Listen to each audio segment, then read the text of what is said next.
The Bertie Show, weekdays at 3, starting September 13th. Eyewitness News at 6 is next. Did a major Bay Area department store use surveillance cameras to spy on women in a way that had nothing to do with security? And how long can you expect to live? A new report says you could live longer than you might think or even want. And is there really a way to protect people from a hurricane like Emily before it hits? We'll look at the problems with predicting storms. You are watching KPIX Channel 5. Now, live Eyewitness News at 6. Good evening. Should a retail store have the right to peek into your dressing room in the name of security? The JCPenney company is now denying charges. Peephole security tactics were used on female customers and on employees. This all stems from a lawsuit by a former assistant manager. Ken Bastida reports. This videotape was allegedly shot by a hidden security camera installed in the JCPenney store in Concord. But the woman pictured in the tape is not a customer. She's an employee who is now suing the retailer, claiming the surveillance had nothing at all to do with security. As I'm bending over, the camera is following me around, zooming in on my bust, trying to look down my dress, you know, and it's just so obvious. It is just completely obvious what they're attempting to do. Catherine Hernandez has filed the lawsuit, claiming the store security team often videotape females this way to view later on for their own entertainment. After she quit Penny's, she was informed by other employees that tiny peepholes were also drilled in the ceiling above the women's dressing rooms so security personnel could watch women undressing. Just in March, I was in there trying on bathing suits. Well, first people said he wasn't, and it really bothers me that there's a possibility that they could have seen me almost buck naked in there. Penny's management wouldn't allow us to go inside the store to see if we could find any peepholes, but denied they exist. Store management also assured us the person who made the videotape had been fired. But Hernandez is not alone in her accusations. Chris Gordon worked at the Penny's at Hilltop Mall in Richmond for 2 years. Says she often witnessed security guards peeping through holes and vents in the walls to spy on women. They would climb up on little stools and look down on, especially if a pretty woman came by, they would come and jump up on the stools and look so they could look down on the women. And Penny's customers seemed a little shocked when we told them of the accusations. What if I told you there were peepholes in some of these stores and they can keep an eye on you in the dressing rooms? I wouldn't like that. I don't think in a dressing room. Does that come as a shock to you, a surprise to you? Yeah, it does. The lawsuit seeks an immediate court order stopping JCPenney's from using any more video cameras or peepholes to spy on its employees. It also seeks compensatory damages against the large retailer. In Concord, Ken Bastida, Channel 5, Eyewitness News. California state law currently allows the use of video surveillance in the general sales area of retail stores, and there are no specific laws preventing the use of vents or peepholes as surveillance tools in an effort to stop shoplifting. Anna? The specific complaint against JCPenney's will be settled by a court, but the story raises questions about losses caused by retail theft and why stores use surveillance to try to cut those losses. How big a problem is shoplifting? Len Ramirez has answers. You've seen the plastic tags hanging from clothes that beep if you try and walk out the door with them. You may have seen the surveillance cameras watching your every move inside the stores, but you probably haven't seen the undercover security officers most stores hire to arrest thieves. These are the first lines of defense retailers have against billions of dollars in losses every year from shoplifting. Shelley Connors has been in the retail security business for over 25 years. Too many people today have the feeling that what's not going to hurt me, it only hurts the store, and they're insured, they have plenty of money. In fact, stores are not insured for things like shoplifting. The deductible is so high that you would never get any money back for those kinds of things. Every day, $20 million is lost out the door due to shoplifting. That adds up to about $25 billion a year. For some businesses, shoplifting can be fatal. 1 in 3 retailers will fail due to shoplifting. And if you think shoplifting doesn't affect you, think again. We all pay for it in higher prices. 5 to 15% more on top of the prices you're paying now will go to cover just the theft, not including the measures we take. And whether your goods are high-end like the Polo stores or more affordable, it makes no difference. Shoplifters don't discriminate. A good professional shoplifter who wants to resell the merchandise is probably going to go for the more high-end things, the things that have a bigger value on the street. The person who is stealing for their own use, maybe on impulse or planned in advance, is going to go into the store in which they normally shop. What about the typical shoplifter? There's no such thing. Some people would think it's maybe someone who doesn't have a lot of money or looks poor or looks dirty, but we find it's business people, business women, people you wouldn't think twice about having in your store. But while retailers continue to be hit hard by theft, prosecution of shoplifting cases is actually on the decline. With violent crimes on the rise and county budgets and the district attorney's office shrinking, a lot of shoplifting cases never make it to court. In San Jose, Len Ramirez, Channel 5, Eyewitness News.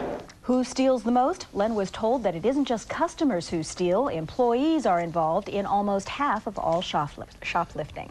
Now for the latest on Hurricane Emily. More than 150,000 people are evacuating the North Carolina coast tonight, most of them tourists.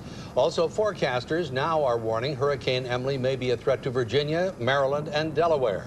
At this hour, Emily is about 260 miles southeast of Cape Hatteras, with winds gusting to 95 miles an hour. The storm expected to hit the mainland sometime tomorrow. Charles Ziwi is in Atlantic Beach, North Carolina. One of the areas now under a hurricane warning. Charles, you were in Morehead City. You're on the move, huh?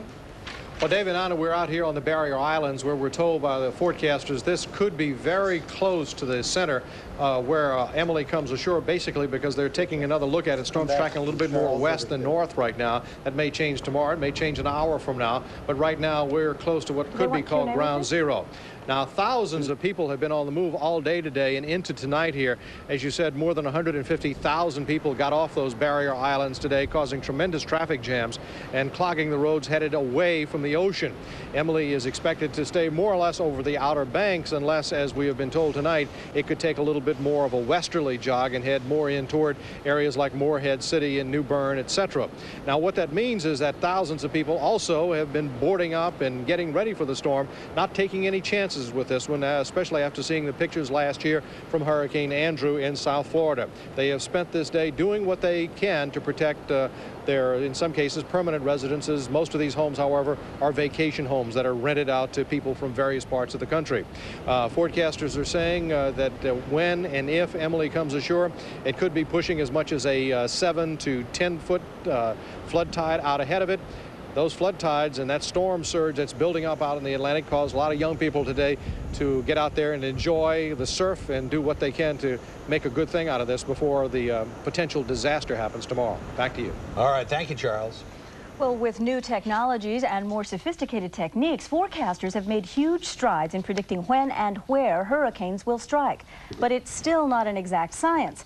As Sherry Hu reports, the only thing predictable about hurricanes is their unpredictability. Planes first tracked hurricanes. Decades later, satellites are giving forecasters a better picture and more data. But even in this high-tech age, no one can say exactly where or when a hurricane will hit. You know where it's been, you know where it's tracking, at least. You know how it's heading, how it's developing. But what it's going to do 24 hours from now is still a little bit up in the air, depending on a lot of factors. The bottom line is nature is unpredictable and changes as often as the speed and direction of the wind. And that, say forecasters, is why predictions will never be perfect. From 22,000 miles above the Earth, satellites feed information about the atmosphere that's then fed into computers. The key to forecasting is sampling as many weather conditions as a computer can handle. Nowadays, we get 4 to 5 day forecasts, when 30 years ago, a day and a half was it. As computers get faster, forecasting should improve. But there may still be limits because meteorologists are dealing with nature. It's coming at you all the time, so you have to be processing continually. So there's a time limit on how much you can, how fast you can process it. And you have to process it and get it out to the field so they can use it. It's not just hurricanes, it's the kind of weather we see here. Windy, cloudy, or sunny. The people who forecast the weather say it's complicated and will never be perfect, but as the technology opens up, forecasters try to be better. In Redwood City, Sherry Hu, Channel 5 Eyewitness News. Ironically, one of the events canceled by the hurricane forecast was a 3-state seminar on, you guessed it, hurricane response. The scientific community has released a new report on getting older tonight. Can you believe the average lifespan one day may be 115 years? Up next, we'll ask people if they want to get that old. And I'll be on call to tell you what happens to your body as you get older, things that can keep you from hitting 100. And Brian Sussman here. It's Club Letterman and weather together later.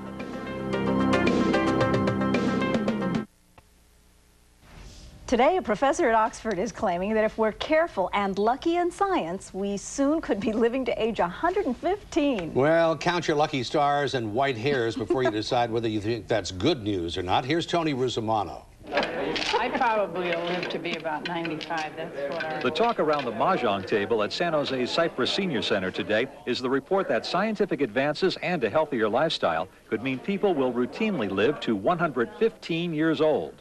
The seniors do not think that's progress. Unless you're going to contribute, what's the use? To the seniors, quality of life is more important than quantity of years. But they're also worried about having more people like them on the planet. I think it's kind of scary. We don't have the funds, the means, and population explosion the way it is right now. Where's the food going to come from, and the health care and all the other things that are involved with people as they age? Right now, the seniors pass the time playing cards, which is also what they do to pass the time at St. Elizabeth's Children's Daycare Center, where some of the kids also say no to living to 115. Why not? Too old. And again, like the seniors, the kids are concerned about their future impact on the planet. If I live to be like 139, I'd like to, if I chop down trees, I would like to grow more of them than I chop down. The idea that these kids could expect to live to be 115 is a controversial one. It comes from a researcher who told a British scientific conference today that genetic engineering is a key element to longer lifespans. But other scientists say that as difficult as gene therapy is, it's still too simplistic a solution to the problems caused by the complicated process of aging. There is a secret to a longer life, but it's no secret to an 8-year-old. I would try to keep my body healthy so I can live longer. Right now, that's the only fountain of youth there is. In San Jose, Tony Russomanno, Channel 5 Eyewitness News. Well, no matter how you feel about the idea of living to be 115 years old, if you're going to make it that far, you may as well get there in good health. So joining us now on call to explain both what can happen as we age and how we can avoid illness is Dr. Nancy Snyderman. Well, bets are on if anybody makes it to 115, it's you. Oh, I don't know about that. But even as you do, I have some news for you, and that is that your body cannot help but escape aging. Because remember, aging begins the day you're born, and it starts in the most minute level, the very cells of your body, the building blocks. As cells break down, they contribute to the aging of organ systems like the heart and bones. Even without heart disease, as you age, your heart becomes less elastic and pumps less efficiently. Blood vessels also become less elastic, making you more prone to high blood pressure. And as you age, your heart has less reserve capacity to handle injury, illness, even stress. Bone mass reaches a maximum by, get this, age 35, and then it begins to deteriorate. And that deterioration can leave you prone to osteoporosis and arthritis. In addition, the immune system wears out as we age, and that leaves us susceptible to all kinds of illnesses, including some cancers. So, what can you do to minimize some of these problems? Well, I'm going to sound like a nag, but our old friends, healthy diet, regular exercise, and no cigarettes. Even vigorous exercise like walking a couple of miles a week, that can be a real good defense. And beyond those basics, a lifespan of 115 could be achievable because of some scientific advances in treating diseases. We've talked about gene therapy before, but it could play a key role. It's still experimental, but gene therapy could reprogram cells if there is a disease like muscular dystrophy, cystic fibrosis, even some cancers. But remember, genes also determine aging itself. And remember, you may have heard a couple of years ago, there's a pocket of people in the former Soviet Union who routinely live past the century mark, and perhaps we could get some genetic copycat to figure out why, reprogram all of ourselves. But I do think, honest to God, it's not going to be a brave new world. It really is going to be in, perhaps not our futures, but our children's futures. And I'll bet you they find that laughter has something to do with it, too. You know it does. Thanks. Brian Sussman is up next with the weather. We'll be going live to the biggest bash in the Bay Area. Brian's there. It's all in honor of the newest face at Channel 5. Guess who? We'll bring you all the excitement next.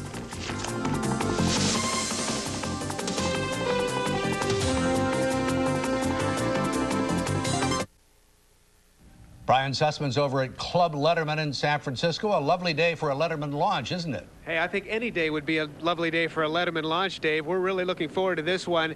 Tell you what, first things first, let's get a quick update on what's happening with Emily. Take a look at the satellite image right now. 265 miles from North Carolina's coast, winds 95 miles per hour. It appears as if the strike probability is highest along the North Carolina coast. Now to local satellite. Thunderstorms in the deserts of Southern California and Nevada. Again, extensive cloudiness at our coast. That kept temperatures down. San Francisco 71 today, morning low of 59 degrees. Redwood City at 75 for the high temperature. San Jose below average, 75 for the high, morning low of 58. We also saw Moffett Field at 78 degrees today. Livermore 78 too. Oakland started out the day with 60. High temperature 73 degrees. 75 in Kentfield for the high, 75 as well this afternoon in Petaluma. California, Ukiah 76, Sacramento 80, Los Angeles 82 degrees. The forecast calls for extensive coastal cloudiness moving locally inland for tonight, otherwise mostly clear skies. Tomorrow, inland areas will be a little bit warmer than today, but the coast will stay socked in. The extended outlook calls for a little bit of a warm-up come Friday and Saturday. Guys, I'm out of time. I'm going into the party. It's supposed to be really great. Guys, hey, I'm the weatherman. We'll see you inside, Brian. Hey, Bill, wait a second. I'm the weatherman. I got to get in here. Yes, they know. See you, Suss. I thought he knew somebody. He does, and they know him. Dave who? Coming where? Well, for the heck of it, let's just say that until this moment, you have somehow missed the news. So we'll roll back that big, heavy rock for a second to say Late Show with David Letterman starts tonight. You can catch Dave's CBS premiere at 11 p.m. tonight on Channel 5. His guests will be comedian Bill Murray and singer Billy Joel, but that's not all. 2 mystery guests will make surprise appearances. We won't give it away, but one is a TV giant and the other a movie legend. Hint, a movie legend with incredibly blue eyes who rarely appears on talk shows. That's tonight at 11 o'clock right here on Channel 5. And here at the... I didn't realize it was David Letterman. I thought it was going to be the Letterman that had the show. Oh, yeah, that's possible. Anyway, Ricky Henderson returns to the Oakland Coliseum tonight wearing a Toronto uniform for the first time. We'll hear from Ricky. Plus, we'll bring you up to date on the Giants next.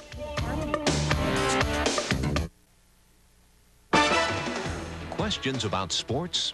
Wayne Walker has answers. Ricky Henderson hasn't been gone quite a month, and he's back at the Coliseum with Toronto tonight. A few minutes ago, Ricky tried to downplay the importance of his homecoming. The biggest thing is just going up there and playing. We are coming here because of with the Toronto for us to going out here and winning ball games.